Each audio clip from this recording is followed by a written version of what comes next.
김프로님 주말에 뭐 하셨습니까? 주말에 남산 남산. 남산 갔습니다. 남산 가고 오펜하이머 봤어요. 오펜하이머. 아, 요새 영화 자주 보시네요? 네. 지난번 지난번엔 더문 봤고 검은. 오펜하이머 조금 길더군요. 네, 길어요. 길어요. 특히 저 같은 이제 문송 출신들은 정말 문송했어요. 어렵더라고. 콘크리트 유토피아가 굉장히 재밌던데. 그리고 이제 저는 이제 재밌는 영화를 쏙쏙 피해가는 그런 게 있는데 어쨌든 오펜하이머를 보면서 네. 야, 그게 이데올로기라는 게 참 저 미국이란 나라는 우리가 자유, 리버티 뭐 이런 인상인데 네. 야, 미국이란 나라에서도 저렇게 국가의 어떤 이익과 이데올로기가 저렇게 과학의 영역까지도 굉장히 힘들었구나 그런 생각도 하고 핵이라는 거 참 없으면 좋았을 뻔했는데 저 핵이 있어서 어쩌면 더 큰 재앙을 막고 있다라는 그런 생각도 들기도 하고 좀 보고 나서 이렇게 개운치는 않았어요. 개운치 않죠. 머리가 좀 복잡해지더라고. 좀 다크하고. 네, 알겠습니다. 오늘 준비한 얘기는 나이키 이야기 준비하셨다고요? 뭐 나이키를 빗대어서 미국과 중국 얘기 또 우리 소비 이런 얘기들을 좀 해볼까 하는데 여러분 기억나십니까? 제가 5월인가요? 그 출장을 다녀와서 나이키를 꼭 집어서 제가 사실 국내 주식에 대한 호불호에 대한 얘기는 거의 하질 않잖아요. 뭐 업종도 참 조심하는 편이기도 하고 그런데 미국 주식인 이 나이키 주가에 대해서 조금 네거티브하게 좀 걱정스럽습니다라는 얘기를 드렸는데 그때 드렸던 얘기 그거는 사실은 미국 출장길에 봤던 저는 이제 신발 장사 출신이라서 그런지 신발부터 봅니다. 근데 이제 정말 나이키 신은 사람들을 보기가 힘들었어요. 미국 뉴욕 기준으로. 그래서 호카라든지 뭐 브룩스라든지 아식스라든지 이런 게 많이 신더라고. 근데 그거는 사실은 저 뉴욕의 맨하탄이라는 그 어떤 도시의 어떤 단면이기 때문에 그게 뭐 미국의 지방이라든지 전 세계의 나이키를 신고 또 최대 시장이 중국이거든요. 그런 것들을 다 감안 안 한 그 저의 그냥 인상이 그랬는데 근데 그 이후에 나이키 주가가 꽤 많이 빠졌어요. 나이키 주가를 한번 보여줘 보세요.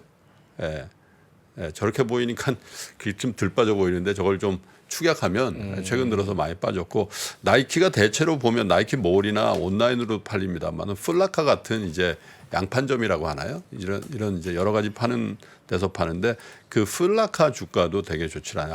한번 줘 보세요. 저렇게 와. 계단식으로 툭툭 떨어지죠. 저렇게 갑자기 급락한 거는. 그리고 개인 소비라는 측면에서 조금 확장을 해서 보면 미국 최대 백화점 메이시스의 주가를 한번 볼까요? 저기 또 힘이 없어요. 그렇네요. 저게 뭐냐면 신발 두 분은 신발을 특히 이 운동화라고 하는 그 신발을 1년에 몇 번이나 사세요? 1년에? 예. 1년이요? 왜 이렇게 신발을 1년에 한 번씩 사요? 저 한 번. 한 번. 네. 우리 저 건프로는 내가 볼 때 한 5년에 한 번 사시는 것 같은데 달아서 빵꾸 날 때까지. 떨어지면. 네.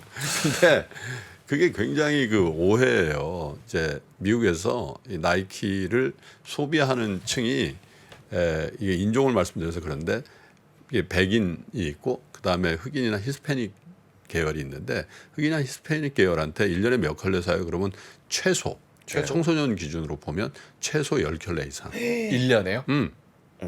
왜냐하면 그 친구들은 그 기능적으로 신발을 신어야 됨과 동시에 깔맞춤을 합니다. 그러니까 모자부터 신발까지 딱 색이 떨어지는.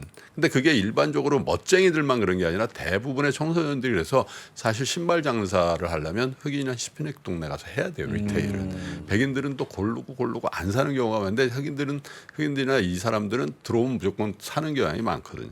근데 이렇게 소비를 할 수 있는 여력이 있나? 미국의 소비자들이 백인이든 히스패닉이든 뭐 흑인이든 그걸 떠나서 저는 굉장히 좀 회의적이라고 봐요. 저는 그 미국의 물가라는 게 우리가 지표로 나타나는 그 물가 3% 4% 그게 문제가 아니라 미국의 체감 물가는 훨씬 높다. 그 체감 물가 중에서도 중산층 이하가 겪는 물가의 수준은 굉장히 부담스럽다 이거죠. 그래서 저는 나이키의 부진이 원래 1년에 한 번 샀던 두 분 같은 경험을 하는 분들이나 아니면 백인들처럼 까다롭게 사는 그 사람들 때문에 지금 무너지는 게 아니에요. 네. 제가 볼 때는 흑인 히스패닉 같이 나이키에 열광하고 계속 신발을 깔맞추면서 사는 이런 사람들이 소비를 지속하지 못하고 있다라는 제가 이코노미스트가 아니라서 다 디테일한 저 자료를 이 시간에 드릴 수는 없습니다만은 저는 미국 소비의 중산층 이하가 지금 굉장히 힘들어지고 있다라는 게 메이시스 부자들이 가는 데가 아니에요. 풀라카 부자들이 가는 데가 아닙니다. 사실은 부자들은 오히려 더 기능적으로 탁월한 호카라든지 이런 신발들을 비싸지만 온라인이나 특별한 경로를 통해서 소비한단 말이에요. 대중이란 말이죠 이게. 그죠?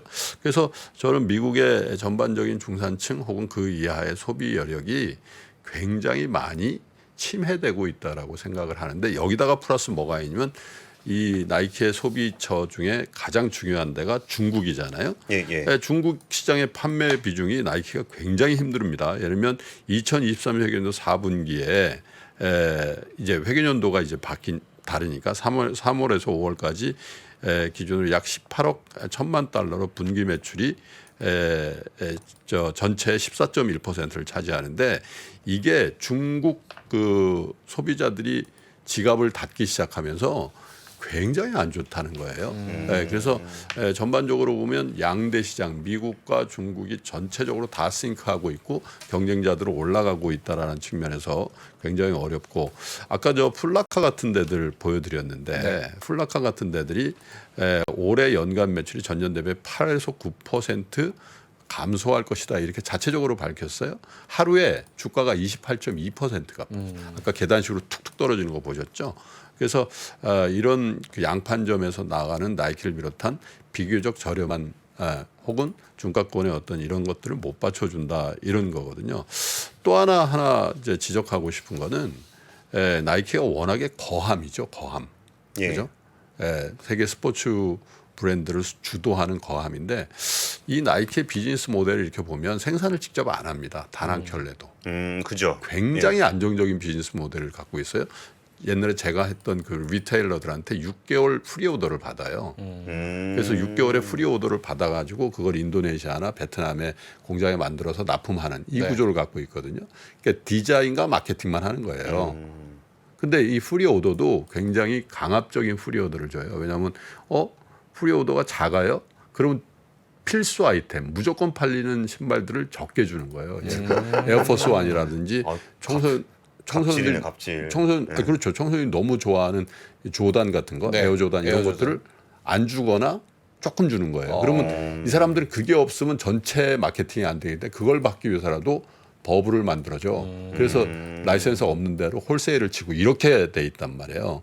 근데 이런 구조가 이게 영속적으로 가능한가? 굉장히 스마트한 비즈니스 모델이라고 평가를 받았거든. 근데 이게 이쪽 저쪽에 다 갑질을 하는 어떤 그런 그럴 수가 있단 말이죠. 그래서 차라리 그냥 자기의 유통망을 가지고 딱딱 해서 파는 그런 데들이 오히려 더 품위가 있고 또 밸류가 있는 거 아니냐 이런 반성들도 있는 것 같아요. 근데 어쨌든 굉장히 비싼 광고료와 또 모델료를 지불하면서 이미지를 만든 그런 거거든요. 그래서 모르겠습니다. 이제 나이키 주가가 앞으로 어떻게 될는지 모르겠는데 꼭 기억해 봐야 될 건 우리가 상기해야 될 거는 이런 임의 소비재들, 재량 소비재들 이런 것들이 앞으로 굉장히 취약해진다면 미국의 경제 지표라든지 이런 것들에 대한 주의 환기 제롬 파월이 기대에도 충족시키지 않았지만 우려도 많이 안 했다는 건 뭐냐면 사실 경제에 대한 걱정이 그 안에 있을 거예요. 근데 언제까지 우리가 배드이스 9세 시대를 살아갈 거냐. 경기가 안 좋으면 연준이 구원투수로 나서고 또 그것이 주가를 부양하는 그런 부분에 대해서도 나이키의 어떤 최근 상장 이후에 나이키 주가가 10일 연속 빠진 게 처음입니다. 예. 굉장히 이례적인 일이 나오거든요. 그게 나이키 자체의 문제일 수도 있겠습니다만은 미국의 소비 시장의 급냉 그리고 그 여파가 중국까지도 가고 있다라는 그런 시장 관에서 여러분 한번 생각해 보시길 바라겠습니다. 약간 이런 영향도 있지 않을까요? 뭔가 나이키는 사실은 브랜드 장사잖아요. 이게 아까 말씀하셨던 구조처럼 결국 나이키라는 브랜드 이미지를 파는 그런 건데 코로나 시대 지나가고 나면서 약간 스포츠 경기 이런 것도 좀 폐쇄적으로 열리고 약간 그런 의미에서 나이키의 이미지, 브랜드 이미지도 살짝 좀 꺾인 그럴 것도 수도 좀 있는 것 있어요. 같아요. 왜냐하면 완전히 나이키의 브랜딩은 육상이라든지 이런 전체 네. 풋볼이나 전체 스포츠맨들이 신고 그것을 소비화하는 그쵸. 일반 소비화하는 그 경로가 있었는데 그게 지금 단절이 된 거죠. 그걸 볼 기회가 없었다는 거죠. 그쵸. 예. 저는 중국도 갖다 드리됩니다. 중국. 예. 중국에 뭐 파는 데 치고서 멀쩡한 데 별로 없습니다. 어. 그 나이키도 이제 중국 소비가 굉장히 줄어들었던 게 일단 미국 소비 말씀해 주셨는데 중국 소비가 훨씬 더 커 보이고 그 우리나라 반도체 반도체. 중국 가다 파니까 안 되잖아요. 네. 독일 자동차 지금 독일 경제 성장률 0%입니다. 나라 전체의 경제 성장률이. 그러다 보니까 이게 중국에다 뭐 팔던 그 베트남 이런 데들도 뭐 포스트 차이나 얘기하지만 그 중국에다가 납품하고 있었던 건 우리나라하고 똑같거든요. 네. 그러니까 좀 베트남도 이렇게 성장률이 좋진 않기 때문에 뭐 전반적인 영향이 있지 않았을까. 10일이 아니라 11일 연속 빠졌고 11일 제가 연속이요? 하루를 더. 9일까지 봤는데 11일 연속. 알겠습니다. 자, 저는 여기서 인사드리고 네. 네. 두 영건들, 어디 가세요? 저희 두고 어디 가세요? 두 영건들 예. 잘 지금까지 부탁드리겠습니다. 미스터 마켓의 김프로님이었습니다. 네, 감사합니다. 감사합니다. 장 시작 전부터 종료까지 쏟아지는 수많은 뉴스와 정보들. 이 중에서 어떤 것이 투자에 정말 도움이 되는 정보일까요? 3프로의 증시 셔터맨 박근영 마스터가 직접 정보를 선별하고 투자의 힌트를 드립니다. 시간도 아끼고 투자 아이디어도 얻는 시간, 박근영 부장의 마켓 힌트와 함께 하세요. 자세한 사항은 3프로 TV 앱과 홈페이지를 확인하세요.